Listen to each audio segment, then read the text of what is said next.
A4C all for Christ. యథార్థవంతులకు చీకటిలో వెలుగు పుట్టును. కీర్తనలు 112:4.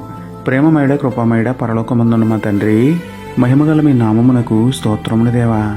అయ్యా, మేము అబద్ధములు, మోసములు, పాపములు మానివేసి మీ దృష్టికి యథార్థముగా జీవించే బుద్ధిని ఇవ్వండి తండ్రి.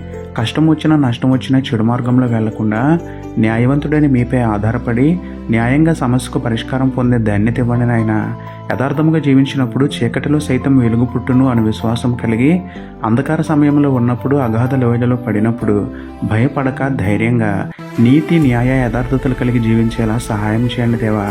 కొంచెముపై పెట్టిన దీపం వలె అన్యుల మధ్య ప్రకాశించే పరిశుద్ధ జీవితం మాకు అనుగ్రహించమని వేడుకుంటూ, లోకానికి వెలుగై ఉన్న మీకే స్తుతులు చెల్లించుకుంటూ, నమ్ముట నీ వలనైతే నమ్మవానికి సమస్తమును సాధ్యమే అన్న విశ్వాసంతో యేసయ్య పరిశుద్ధ నామంలో ప్రార్థించి పొందుకున్నాము పరమ తండ్రి. ఆమెన్.